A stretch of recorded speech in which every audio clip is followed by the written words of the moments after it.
نقیب الله حبیبي یم په دې هیله چې ټول جوړ او روغ وای.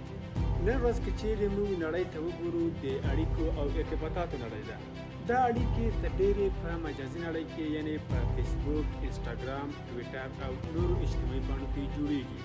خو آیا تر اوسه مو دا فکر کړی دی چې موږ کولی شو په اجتماعي پاڼو کې یعنې په فسبوک کې، په ټویټر کې، په انسټاګرام کې کاروبار ځان ته جوړ کړو، د هغې څخه پیسې وګټو، هلته عواید پیدا کړو، نه یوازې چې هلته موږ سرګرمي وکړو او خپل وخت ته ضایع کړو او مصرف یې کړو. یعنې هلته موږ کولی شو د اړیکو په برخه کې هم ګټه ورڅخه واخلو، خو همدارنګه موږ کولی شو هلته یو کاروبار جوړ کړو، یو بزنس جوړ کړو. وګورئ په نړۍ کې په میلیونونو خلک نن ورځ له فسبوک څخه، له انسټاګرام څخه او له ټویټر څخه پیسې ګټي، هلته کاروبار لري. خو بدبختانه زموږ په ګران افغانستان کې ډېر کم خلک له دغه فرصت څخه خبر دي، او یا هم که چېرته خبر دي هغه بیا پوهېږي نه چې څرنګه له فسبوک څخه یا له انسټاګرام څخه پیسې وګټي او هلته کاروبار د ځان لپاره جوړ کړي. په دې ویډیو کې غواړم تاسو ته هغه لارې چارې بیان کړم چې په فسبوک کې تاسو کولی شئ د ځان لپاره یو کاروبار جوړ کړئ، یا په انسټاګرام کې د ځان لپاره یو کاروبار جوړ کړئ او د هغې طریقه د ځان لپاره پیسې وګټئ. ویډیو له ټولو ملګرو سره شریکه کړئ تر څو هر افغان ته دا ویډیو ورسیږي او هغوی له دغې فرصت څخه خبر شي او د ځان لپاره یو کاروبار پیدا کړي. راځم اوس دې ته چې تاسو څرنګه کولی شئ دغه کاروبار پیل کړئ یا دغه کار شروع کړئ. لومړی ګام چې تاسو باید واخلئ هغه دا دی چې تاسو په فسبوک کې د ځان لپاره یوه پاڼه جوړه کړئ.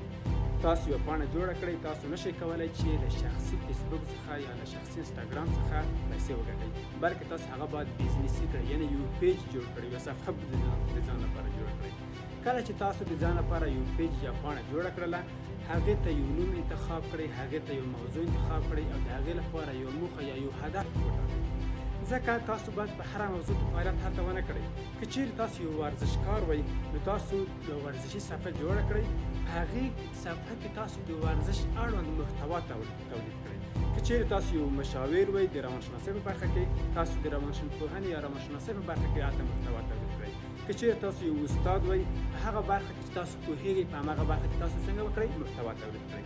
ښه تاسو محتوا تولید کړله، تاسو ډېر زحمت وایستلو، تاسو ډېر خلاقیت استفاده کړلو او صفحه مو چې شوله 200,000 100,000 یا 50,000 سبسکرایبر یې پیدا کړل یا فالوور یې پیدا کړل یا ملاکونه واخیستل.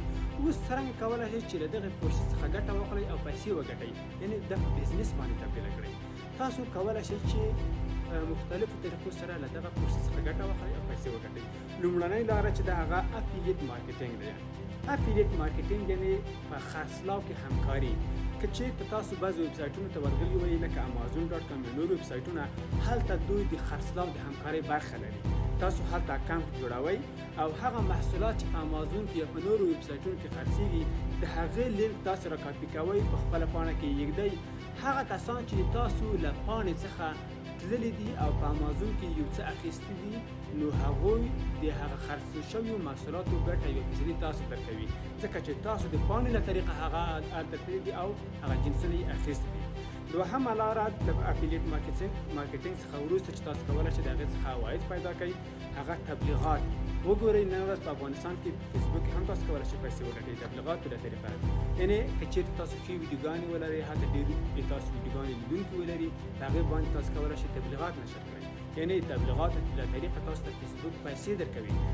دوهمه لاره د تبلیغاتو چې ده هغه دا ده چې تاسو له مختلفو شرکتونو سره، له مختلفو تجارانو سره غږېږئ او د هغوی محصول په خپل فسبوک کې، په خپل فسبوک پاڼه کې معرفي کوئ.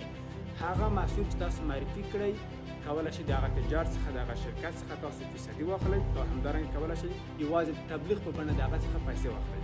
بله لاره چې تاسو کولی شئ له فسبوک څخه د پیسې پیدا کړئ هغه دا ده چې تاسو کولی شئ چې هلته یو جنس خرڅ کړئ په فزیکي بڼه.